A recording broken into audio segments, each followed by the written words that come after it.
Okay, so last summer, beginning of summer, I made this video suggesting books, summer reading books, and people liked it and people watched it. So I thought I'd do it again because I want people to read books.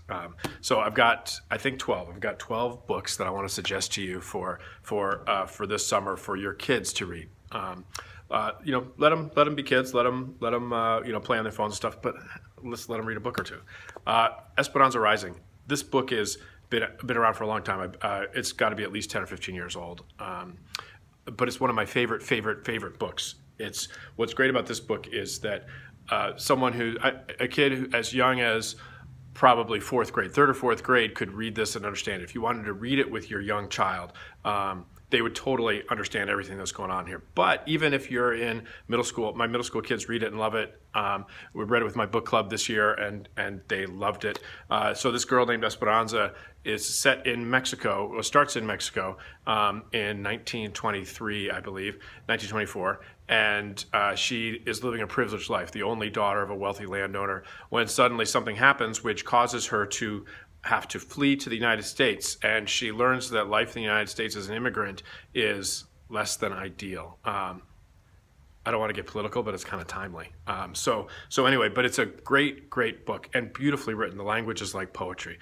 Esperanza Rising by Pam Munoz Ryan. There's our first one. Here's another one for younger kids, probably. Joshua Dred. This is the first in a series, which is cool. So if your child likes this book, there's a few more after it.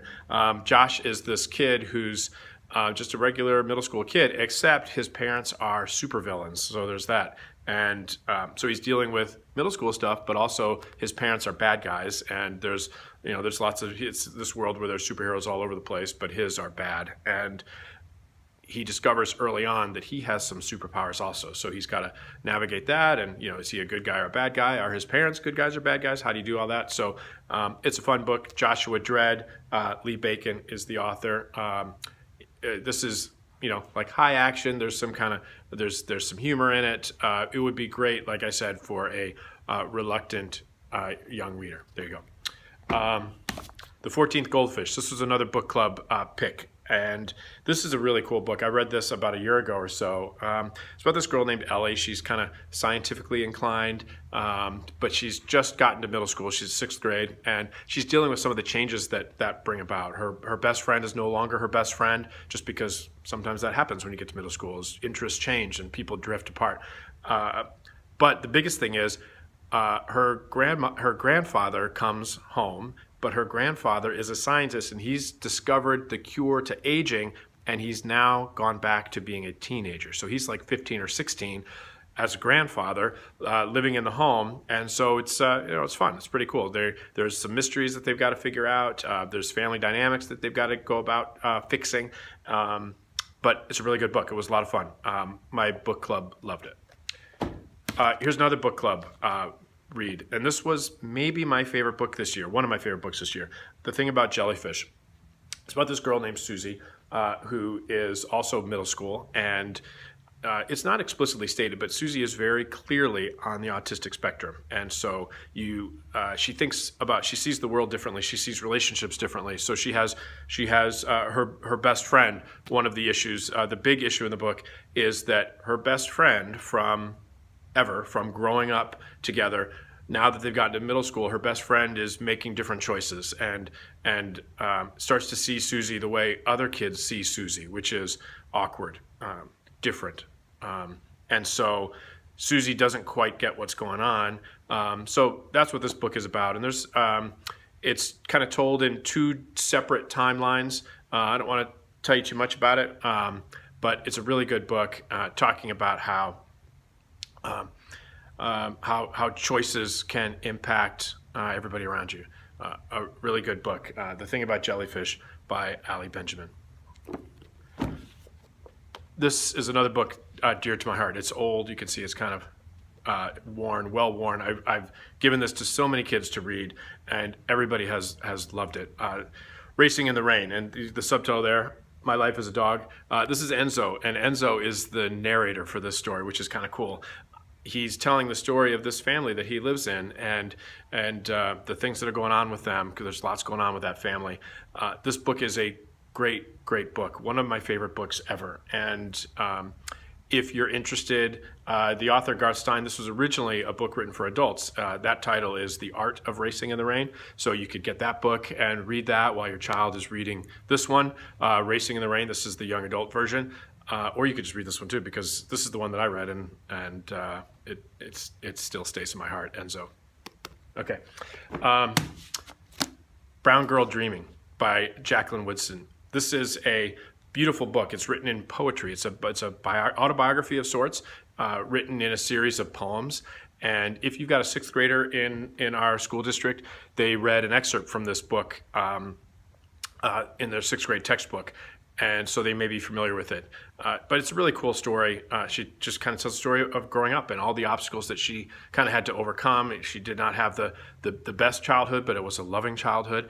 And if you have if you got a brown girl at home, she'll probably love this. If you got somebody at home who loves to write, this would be a really great book, because just the language, her use of language is beautiful. It's like poetry, because it's poetry. Okay, there you go. Brown Girl Dreaming, Jacqueline Woodson. Here's another book I loved. The author Jason Reynolds his goal is to write books that kids who don't like to read will then love to read. Does that make sense? He's trying to write cool books because he knows that that's the key. And this one here, last year, this was his book on the list, Ghost. Miles Morales. If you're a comic book fan, or if your child is a comic book fan, they might recognize that Miles Morales is one of the incarnations of Spider-Man. And so his deal is he's a teenager living in Brooklyn. He was bit by the spider and became Spider-Man when he was, 14 or something. So now he's in high school. He's living in Brooklyn, living a lower to middle class life, and dealing with that, trying to pay for school. He goes to a private school. There's a lot of cultural stuff going on here. His father is black. His mother is Dominican. So it's just a really great book. And the thing is, it's not like a ton of spiders. It's not like he's just swinging around the city all the time. There's a girl that he likes. He's got to do a presentation in school. Like, there's a lot of a lot of high school stuff that he's doing. But then of course he's Spider-Man, and there's a bad guy, and he's trying to solve that problem. But I think what also is fun is he does the things that I think I would do if I were 14 and I were Spider-Man. He goes to a local pickup basketball game and challenges them to a slam dunk contest, which he actually wins because he's Spider-Man, right? So it's good stuff. Miles Morales, Jason Reynolds. This is the most surprising book of the year. It was donated to my classroom by a student a few years ago, and I picked it up this year for some reason. Not a Drop to Drink by Mindy McGinnis. It's post-apocalyptic, but the apocalypse in this world is a lot more believable. It's that there's a water shortage, a severe drought, which in California we're familiar with. And what's interesting is that the main character is a girl named Lynn, and she's grown up in this world, and so she doesn't know. She's never seen running water, for instance. And what's kind of cool about it is that we see how her morality is completely changed by this world that she lives in, and she doesn't do anything questionable. But we can always understand what she does based on the world that she lives in. And so she's 16, she's there with her mother, it's just the two of them, and they're trying to survive. And it's a really, like I said, I knew nothing about this book. I picked it up and kind of loved it. It was really good. Okay, so last year, Love and Gelato was one of the books, I think was one of the books that I had about Lena, who goes off to Italy and falls in love, and it's good stuff. This was not really a sequel, but a companion. Her best friend Addie, who was left behind in the first book, and now Addie is on her own adventure, and she's in Ireland, and she's heartbroken, and she's off to Ireland trying to. There's this big, throughout most of the novel, there's this mysterious wrong that she's committed, and it's affecting everybody in her family. We don't know what it is for at least half the book, I think. And she's trying to work that out, and meanwhile she's heartbroken, and she's trying to fix that, and she's in Ireland. And I'll be honest, for the first, I don't know, 50 pages, I didn't know if I was going to finish it, but then suddenly I couldn't stop reading it. It was a really good book. Love and Luck. The author is Jenna Evans Welch. She's really cool too, by the way. Last year she sent autographed book plates to my whole book club, which was really cool. So there it is, Love and Luck. Darius and Twig. Walter Dean Myers is probably one of the oldest young adult writers out there, I would guess. He writes lots of stuff for this age group. And Darius and Twig, I read this year and really liked it. It's about these two boys who form this friendship. Darius is a writer, Twig is a runner, and the two of them, live in New York City, and they're doing their best to kind of get up out of there. And Darius is has a single mother who's not doing the best job supporting him and his brother. Twig's family is not supportive of his academics or his athletics. They want him to kind of, there's talk about dropping out of school and working in the bodega. So the two of them support each other, and it's about how this friendship helps get them through this, all the drama. But a really good book. Loved it. Turtles All the Way Down by John Green. I'll admit I've only read Fault in Our Stars. That's the only John Green book that I've read. I apologize. But I got this one for my birthday this year and loved it. It's really great. I think what's really cool about this book is that the main character, Asa, is clearly dealing with some mental health issues, anxiety, where she's been hospitalized at different times for this. And what I think that he does so well is that he really gives us a really good idea of what that might be like, what it might be like to have these voices in your head, to have so much self-doubt, to have all of this going on. So you get this kind of peek into a world of mental illness, but not in a scary way, but just kind of in a compassionate way. Turtles All the Way Down by John Green, a really cool book. Love Letters to the Dead. I read this book, probably 4 or 5 years ago now. This one is probably older, and I should mention Turtles All the Way, like all the John Green books, Turtles All the Way Down, that's probably for like mature middle school and into high school. Love Letters to the Dead, same thing. Laurel is the main character, and her older sister has died at a young age, and we're not really sure why in the beginning, but it's obviously affected Laurel tremendously.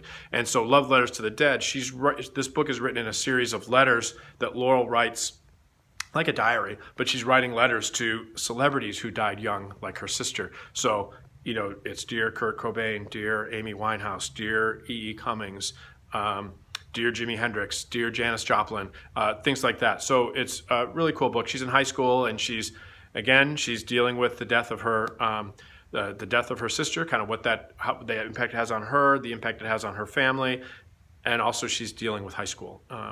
And so this is maybe for a little bit more mature readers-ish, I would say, probably high school for sure. A mature middle schooler, yep. Yeah. Eleanor and Park. This is like a classic of young adult literature, and somehow I didn't read it until this year. It's a great book. It's these two girls, these two characters, Eleanor and Park. They find each other. Park is this boy who's an Asian boy who feels like he's like the only Asian kid in town. He feels like he's a freak because of that. Eleanor also feels like she's a freak. She has big red hair. She doesn't think that she's attractive. And the two of them kind of find each other. These two social outcasts, they find each other and fall in love. And it's about first love. It's about families. It's about fitting in. It's a really cool book. And I would say, if you're squeamish about such things, like there's a ton of profanity in this book because sometimes kids talk like that. But this is it's a mature. I would say it's a high school read.